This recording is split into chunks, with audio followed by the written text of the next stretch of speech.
Right, Neil O'Brien. Now we're on to how to get paid quickly, another critical one. Unfortunately, a lot of businesses don't survive and go to the wall and go bust. One of the main reasons they do is that they run out of money. And one of the main reasons they run out of money is because they struggle to get paid. And that's what I'm going to cover now. It's absolutely essential for your business to survive and thrive is that you get paid promptly. If you're a cash business, obviously it's totally different because when you get the sale, you get the cash. But when most other service providers, excuse me, a lot of businesses will have to give credit 30 days, 60 days. And to avoid a car crash like this, you need to make sure you have good systems in place to get paid. My definition of a client is someone who pays you when you want to be paid. If you give us a service, if you're an accountant, solicitor, you're a consultant, you're a service provider, let's say you invoice somebody, you might give 30 days credit. Well, then you want to be paid in 30 days, not 60 or 90. And this is just, it's just so important. The squeaky wheel gets the oil. I'll come back to that in a moment. That bike certainly looks like it needs some oil, doesn't it? That wheel.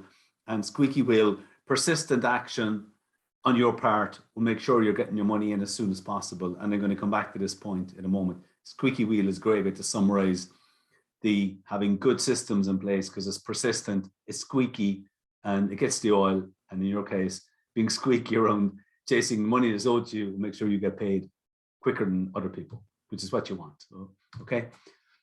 Now, I normally stay away from bullet points, but there's quite a lot of points to cover here, so I'm going to flick through them. Payment terms. It's really important when you make the sale that you discuss payment terms, especially with new clients. I've often seen people sign up a new client, they're all excited, they sign up a new client, and then they deliver their service, and then a month, 2 months later, they're wondering why they haven't been paid. Well, they probably never even had a discussion with the client about the payment terms. Some people will have 30 days, others have 60. There's businesses out there who have 90 days credit, which is, to me, I think is absolutely despicable that they're even allowed to do that. But there's large drink companies in Ireland who will pay you in 90 days. And, you know, it's very wrong, but that's the way it is. From your point of view, you need to make sure that if you're dealing with businesses like this, that you're trying to get the payment terms on your terms, yeah?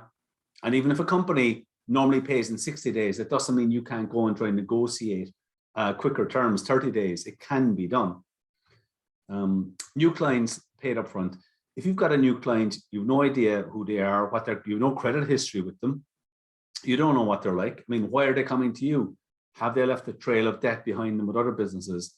You're well within your rights with new clients to get paid up front or get 50% up front, or make sure that your payment terms are tighter than they are with your existing clients.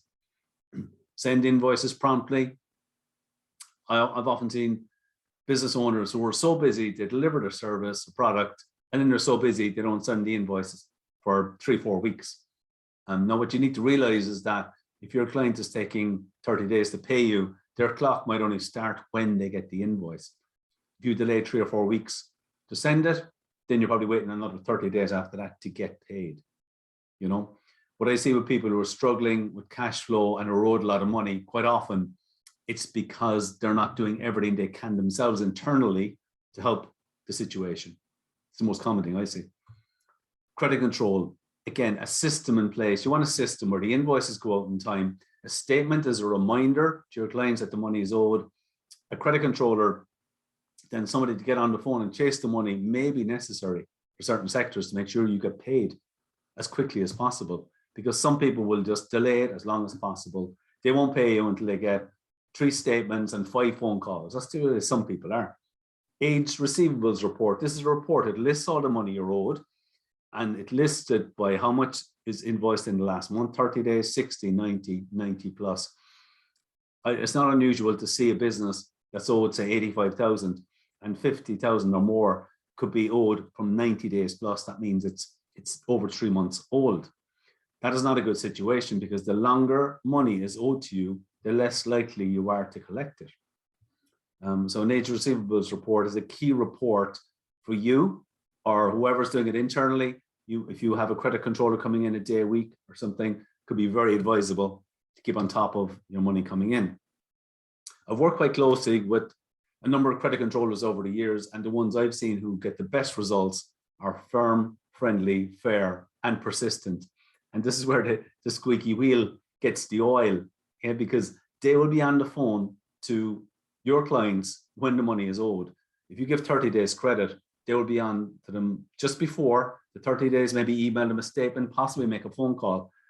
And for example, they'll be regularly chasing money owed to you by email and by phone. I've seen credit controllers with a really good system whereby they would phone the client and get the client to commit an action, whatever is going to happen next, and they will make a note of it. So for example, if a credit controller is chasing money owed to you, they might phone your client on a Thursday, the money is owed the next day.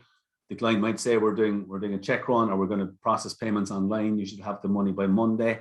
The following week, Tuesday, if that money hasn't arrived, a good credit controller will be back on the phone to the client, not getting emotional or whatever, just sticking to the factual side of it. We spoke to you last Thursday, and you told us there was going to be a payment run. We would have our money on Monday. That money is Tuesday now. That money has not arrived in our bank account yet. Can you please give us an update on when we are likely to expect that money into our account? You get them to commit again. And if they say the same thing, we're doing a transfer of money on Monday, you should have it, or on Friday, you should have it on Monday, and it doesn't come in, you get back onto them again. And this is where the squeaky wheel gets the oil. You keep onto them, and eventually people might just say, oh, look, I'm just going to pay them, get them off my back.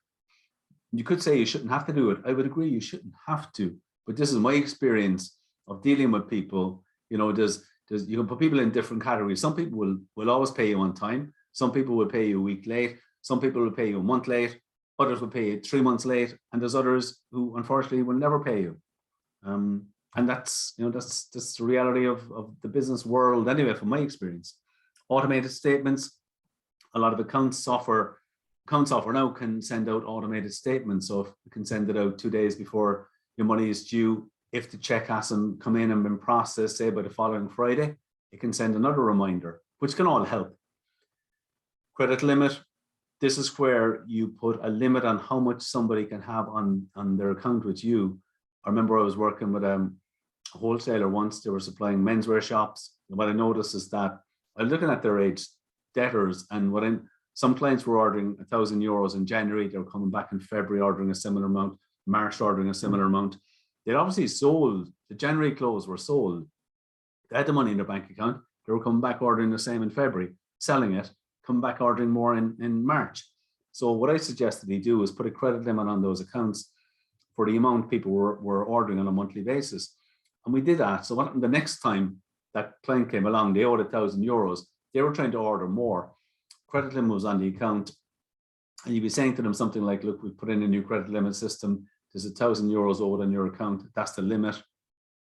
You will need to pay this amount to place a new order.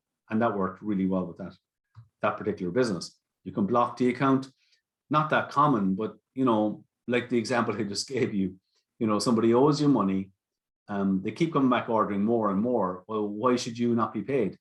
You can put a block on an account until somebody clears what they owe you. They can't order anymore. And as a last resort, sometimes you can send a solicitor's letter to somebody.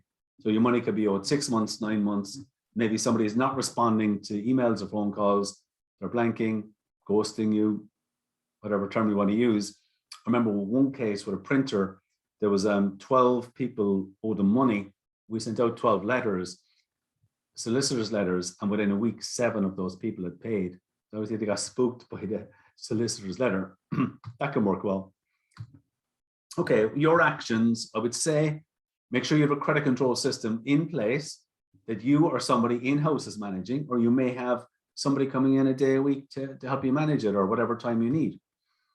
Agree your payment terms, especially with new clients, and the squeaky wheel gets the oil. Make sure that you're being the squeaky wheel. You see this, if you were cycling that bike and it kept squeaking and squeaking, you would eventually say, oh God, I'm gonna have to do something with that.